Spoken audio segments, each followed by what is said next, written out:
Deshsatta news reporter, जनतेचा आवाज, निर्भीड पत्रकारितेचा अभिमान। नमस्कार। आज हा आसिफचा प्रवास आहे।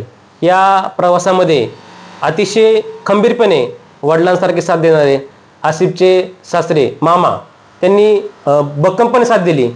तर समाजाने भरपूर प्रमाणामध्ये त्यांना बोलले गेले किंवा अशा प्रकारे तुम्ही जावाई शोधला, तो कुठं कामाला नाहीये, कशा प्रकारे तुम्ही तुमची मुलगी दिली। आज समाजामध्ये भरपूर आई वडिलांना प्रश्न पडलेला असतात की आपला मुलगा, आपला जावाई हा चांगल्या पदावरती असावा, उच्च शिक्षित असावा, नोकरीला असावा।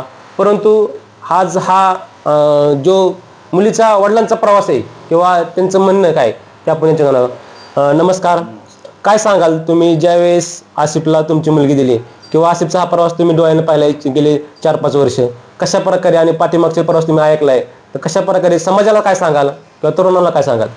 नमस्कार। आसिफ जे आहेत पुणे पोलीसमध्ये निवड झालेली आहे आणि खूप खूप बरं वाटतंय। आणि मी सासरा आहे त्यांचा। आणि ह्याच्या आधी जे ते पहिले जे होते म्हणले असेच काय ते बरोबर ह्याला नाही नोकरी नाही आहे, हे नाही ते नाही, तर मी म्हणलं ठीक आहे। आणि त्यांची जिद्द होती, त्यांना त्याच्या आधीपासून थोडंसं ओळखत पण होतो, त्यांच्याबद्दल माहिती घेतली आणि भाव वगैरे मित्रता वगैरे संपूर्ण जेवढे पण आहेत तेवढे रिस्पॉन्स चांगलाच भेटला आणि जिथून माहिती पण आली आणि त्यांच्यात एक जिद्दपणाही होती आणि चांगलंपणा, आणि मी होणारच आणि पोलिसामध्ये माझी निवड होणारच। मला हर वेळेस म्हणायचे, आब्बा तुम्ही जे आहे तुम्ही काय काळजी करू नका, आज नाही तर उद्या होईल। आणि हे जे 10 ते 12 वर्ष झालं त्यांच्या हर वेळेस काही ना काही नाराज घेऊन व्हायचं, पण ह्या वर्षी अल्लाच्या कृपाने, देवाच्या कृपाने त्यांची निवड झाली आणि खूप आनंद पण वाटला।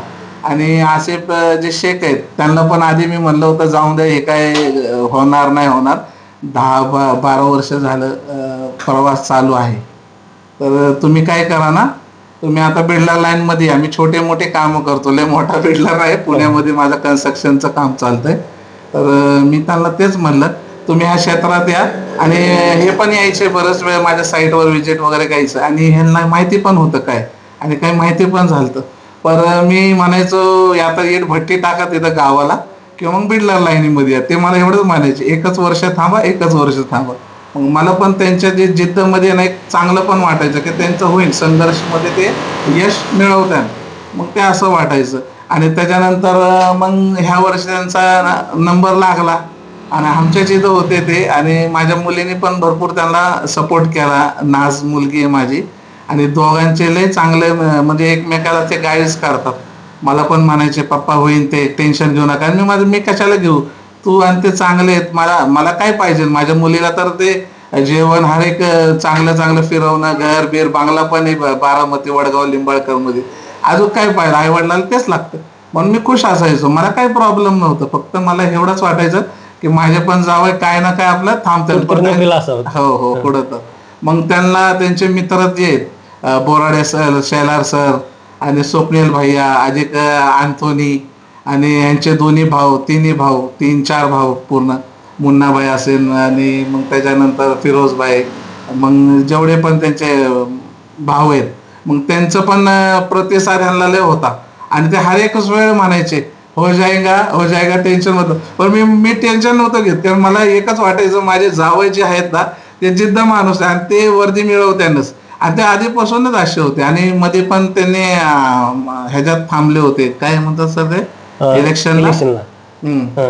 निवडणूकसाठी थांबले होते, तर त्याच्यात पण त्यांच्याबरोबर मी पण होतो। पण मला लय चांगलं वाटायला, मला की पोलिसाच्या ह्याच्यातून ह्याच्यात कसे काय आले, मग त्याच्यात पण मजा यायची, चला हे झालं तर हे बरं होईल। मग त्याच्यात पण मत त्यांना कमी पडले, मला आले बऱ्यापैकी चांगलेच मतदान आणि लोकांनी पण भरपूर साथ दिली वडगाव, लिंबाळकर मध्ये, बारामतीमध्ये।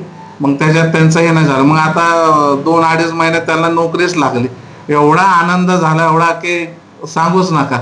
त्याच्यामुळे एकच म्हणतो सर्वांना, जिद्द जे सोडू नका। आज यश नाही मिळाला किंवा ना भरती झाले जेवढे पण आहेत, तर त्यांनी काही गमान टेन्शन नाही घ्यायचं आणि पुढच्या वर्षी वापस थांबायचं आणि एक ताकद आणि हिंमत घेऊन आणि पुढे चालायचं। कारण की माझे जे जावं आहेत त्यांनी भरपूर म्हणजे एवढे कष्ट करून काम पण करून करून इथवर आलेत बरं का. लय मेहनत केली त्यांनी. चायनीजचं दुकान टाकलं, हॉटेल टाकलं, मग चिकनचं चालवलं, मग आमचे आता बोलतो हा सगळं. मग सर होते जादूगर सर, काय त्यांचं नाव हा?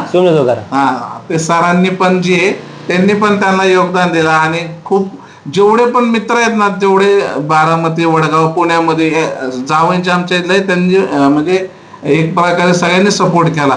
आणि खूप, आणि मी पण नाही जावई म्हणजे नाही, माझ्या मुलाचे, माझा मुला आणि मित्र आहे म्हणून मी पण सपोर्ट करतो. मी पण त्यांच्या मागे राहायचो. आज पण सरांनी मला सांगितलं, मला पण खूप बरं वाटलं की मला म्हणलं की थोडंसं तुम्ही पण बोला, थोडंसं काय सासरे कसे, जावई कसे. जावई जे आहेत ना, ते मी म्हणतो 100% ना 1001% मजबूत आणि भारी माणूस आहे. बस एवढं सांगून मी माझे 2 गोष्ट संपवतो. आज तुम्ही पाहिलं असेल की आबा हो जाएगा, कोशिश कर रहा हो जाएगा, आज नाही तो कल हो जाएगा, या आशेवरतीच या आसिफचे जे सासरे आहेत मामा, त्यांना आशा होती की, आणि जे आपल्या आता या समाजामध्ये, भरपूर समाजामध्ये मुली देताना मुलींच्या अपेक्षा भरपूर आहेत आणि आईवडिलांच्या अपेक्षा भरपूर आहेत की बाबा कशा प्रकारे जावई हवा आहे, कशा प्रकारे जावई मुलगा हवा आहे, त्याच्याकडून भरपूर अपेक्षा केल्या जातात. परंतु जर जावई किंवा मुलगा जिद्द, चिकाटी, परिश्रम आणि बिगर व्यसनी असेल तर तो काही करू शकतो. त्याचं जिवंत आणि जातिवंत उदाहरण आपल्याला या ठिकाणी पाहायला मिळते. आणि अतिशय आनंद, त्यांचा आनंद त्यांच्या डोळ्यामध्ये दिसत आहे आणि हा आनंद त्यांनी आपल्या मनातून व्यक्त केलेला आहे. आणि त्यांचं बी समाजाला आणि सर्व लोकांना सांगणे की बाबा तुम्ही एखादा मुलगी देताना की त्यांच्याकडे पहा, तो कसा आहे, किंवा समाजासाठी त्याचं सन्मान कसा आहे, मान कसा आहे, त्याच्या समाजामध्ये बसतो उठतो, त्याचे व्यवहार कसे आहेत, संबंध कसे आहेत, त्या बघूनच तुम्ही तुमची मुलगी द्या. आणि त्यांचं मुलगी दिल्यानंतर त्यांचं मुलीचंही जीवनाचं सोनं झालं आणि त्यांचंही सोनं झालं, या ठिकाणी आपण पाहिलं. धन्यवाद.